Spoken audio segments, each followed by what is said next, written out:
朋友们，如何才能通过转念来改变自己的命运轨迹呢？很多人呢到现在都不知道如何在生活中进行转念的实操。今天呢，我就完整的帮大家捋一下，如何在我们的生活中正确的进行转念。好，首先问你一个问题：为什么在痛苦中的人永远也不可能想得开？你看一般人遇到困难挫折，是不是马上就被打垮了、抑郁了、焦虑了？要么病急乱投医，要么心力交瘁，蜷缩在家里躺平。这时周围人会劝他想开一点吧，看开了就好了，一切都会过去的。但他能想开吗？想不开呀。为什么？因为这还是在大脑思维的层面，我们无法通过思维来改变思维，思维只能被超越，不能被改变。所以这也是导致很多人无法完成转念的一个最大的误区。如果我们把转念单纯的理解成改变自己的想法，那就错了，因为这其实也只是为了让自己可以完成头脑的自洽，从认同于某一个念头换成了认同于另一个念头而已。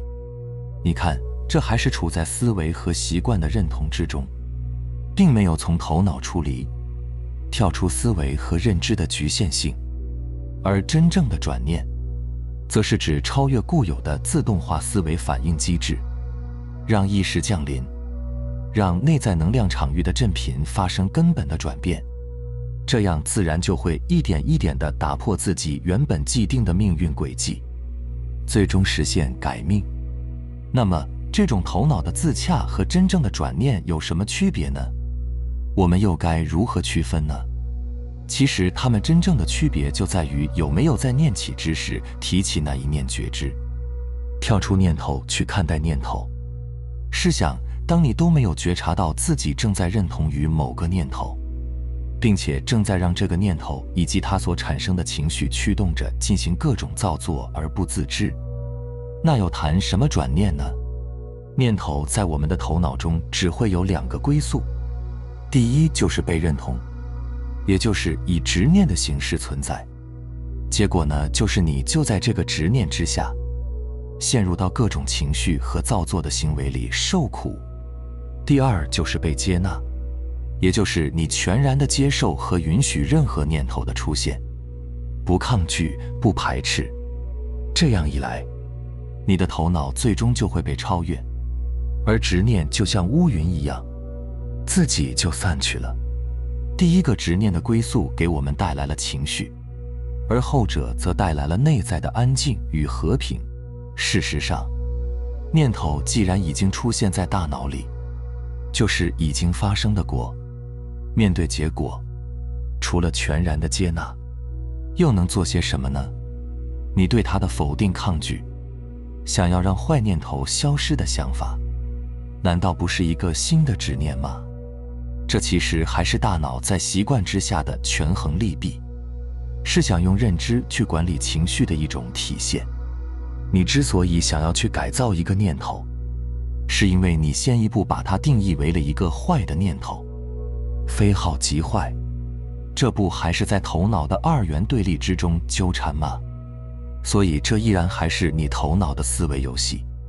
这个游戏就算你现在暂时能玩，但是很快你就会重新在情绪中崩溃，而最终的结果就是你越是否定，越是对抗，越是想去改变它，就越是在无形中对它进行了一种强化。仔细体会一下，是不是这样的？如果想让问题在真正的意义上得到解决，那么你只有一条路，就是超越问题本身的维度。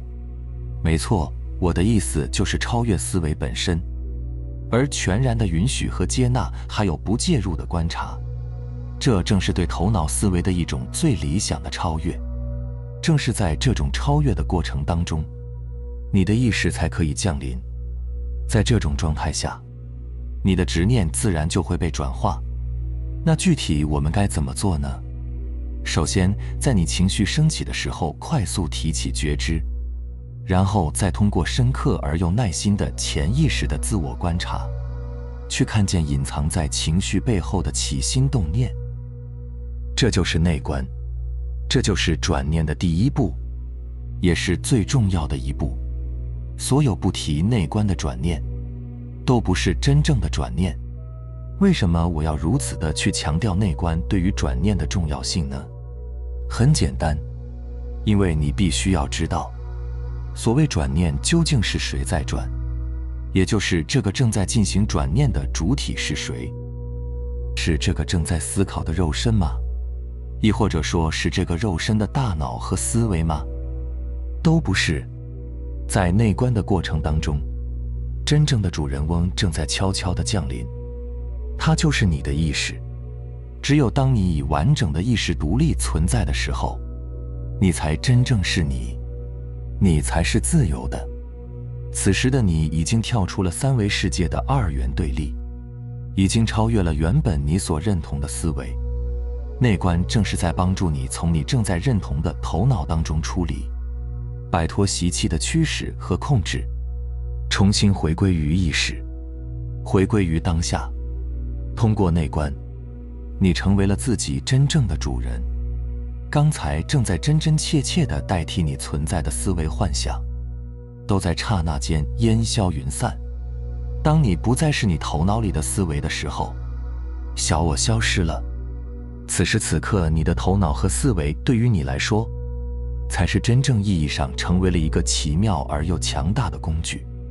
你才真正的从颠倒荒唐的马骑人，重新又变回了人骑马，一个可以把思维当作工具去驾驭和使用的人，和一个完全认同于思维，以思维的痛苦形式而活着的人。他们之间的区别就是有意识和无意识的区别，就是情绪的主人和情绪的奴隶的区别，就是觉悟者和凡夫俗子的区别。而我们经常提到的转念，事实上也仅仅只能发生在一个拥有完整意识的人的身上，因为只有在他们身上才存在着转念的主体，才能满足转念发生所需要的基本条件。这就好比是一台计算机，你想要给它输入新的程序，那么首先你得是在这个计算机之外的那个编写程序的人，而不能是计算机本身，对不对？这就是为什么那些在你痛苦的时候，劝你想开点的话没办法帮助到你的真正原因。当你不再按照你固有的思维模式去做自动化反应的时候，你就可以去真正转化它所带来的新的、旧的，以及长年累月积压在你体内的负面能量。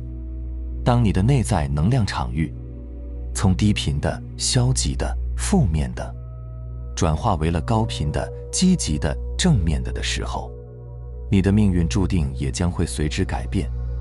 而这一切都必须是在你的自由意识之下才能完成，这就是转念的真相。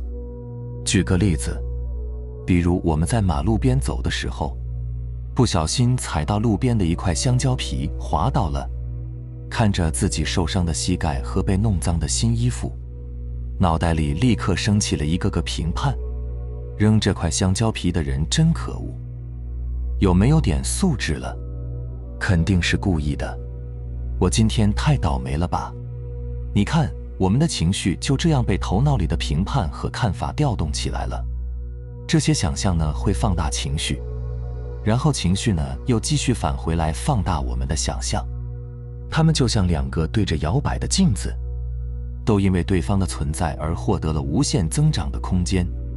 所以这就是为什么我们经常会感到我们越想越生气，越想越难受，越想越郁闷，然后情绪就在不断的膨胀。好，继续回到我们上面举的例子，我们能不能改变踩到香蕉皮摔倒的事实呢？不能吧。那又能不能改变自己已经因此生起情绪这个事实呢？这也是已经发生的事实了，也不可能改变它，对不对？所以我们只有把枪口瞄准一处，那就是改变自己的看法，改变自己对这件事情的评判。只有这里才是我们的突破口。想法改变了，评判改变了，自然就从负面情绪中走出来了。但是到这一步，问题就又来了。很多人听完以后，就会自然地变成了自己给自己讲大道理，自己开始说服自己，这样肯定不行。这样你很快就会遇到那个瓶颈，很快就会发现自己是怎么想也想不通，怎么也说服不了自己，然后你就会迎来一个大爆发。这就是我们上面说的用头脑来对治头脑，所以这样做是不对的。那正确的做法是什么呢？不是用新的想法去压制你旧的想法，不是要在头脑中立刻升起一个二元对立的好和坏，先否定自己现在的想法是坏的，然后再拿出来一个所谓的好的去制约这个坏的，这都是不对的。而是一旦你意识到自己又被情绪缠住了，你要立刻觉察到这个情绪，然后一定要去觉察藏在这个情绪背后的挑起这个情绪的你的那些想法和评判。觉察是在干嘛？就是暂时的放下，你要停在这个觉察里。你如果停在了这个觉察当中，和这个觉察在一起，那么你就是放下了头脑。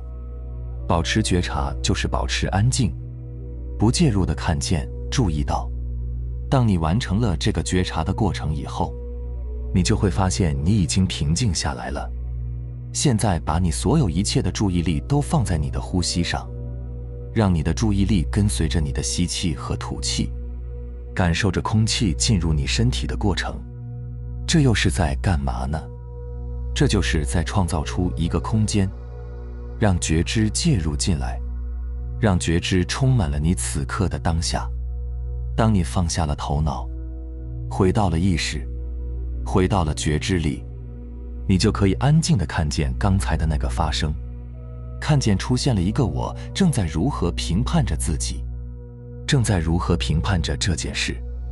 就在你的这种关照之下，一个新的念，一个被觉知修复过的念，就会自然而然地出现了。所以这才是真正的转念，这才是转念的正确操作方式，是把觉知带入到当下，让觉知去修正你的念，而不是用你的头脑去修正你的头脑。记住，我们的目标从来都不是消灭念头。一个无念的人和草木顽石又有什么区别呢？无念就不会有任何的行动产生，因为肉身的任何行为都是在大脑的指令下完成的，不是吗？我们要的不是无念，而是要让一切的念都暴露在觉知的照耀之下。要么我们选择让它们在我们的观察之下流经，要么我们选择让它们成为我们接下来的行动，要么我们干脆选择进入冥想，暂时先和头脑解绑，在安静中提升定力。当你拥有这样选择权的生命时刻越多，你意识能量的自由度就越高，你的生命状态就越趋向于觉醒。所谓的转念，并不是要把一个念转变为另一个念，转念的本质是让我们对当下的发生由抗拒变为接受。最终真正被转变的，应该是我们自动化的思维反应模式。这种反应模式根本上的转化，才是转念的真正意义。到底是对抗纠缠在已有的执念当中，让它不断的强化，还是选择跳出来，让它从一台带着你一路狂奔的失控的汽车，变成你最完美最得力的工具。这都取决于那个最关键的前提，你是否接纳了当下一切的已发生。这包括了一切无常的到来，一切生活情境的变化，当然也包括了在你头脑里边自动化升起的执念评判。当然，有朋友也许还会有这样的疑问，就是我已经可以看到头脑中的执念和情绪，但还是无法获得平静。为什么呢？只有一个原因，就是一定有一些正在困扰你的生活情境和真实的发生呢，还没有被你觉察，没有被你允许和接纳。而这正是内观是否能够顺利进行的最重要的前提。记住，真正的接纳是你无条件的承认，在某一个全新的、超越了你现有认知的角度，在此刻的发生是完全应该的，完全合理的。而你要做的就是去找到这个全新的角度，仅此而已。总之，你要时刻记住，一切你遇到的苦难和障碍都是来成就你的。一个真正的实修者不但不会抱怨命运，还会把每一次的难受烦恼当作宝贵的练习题，一次次的超越头脑，一次次的通过全然的接纳和觉照，让执念和情绪流过。这样你便超越了大脑，超越了人生，超越了因果命运，回到了自在平静的那个真正的自己。明白了吗？好了，非常感谢你能看到这里，希望能对你有所触动和启发。我们下期再见。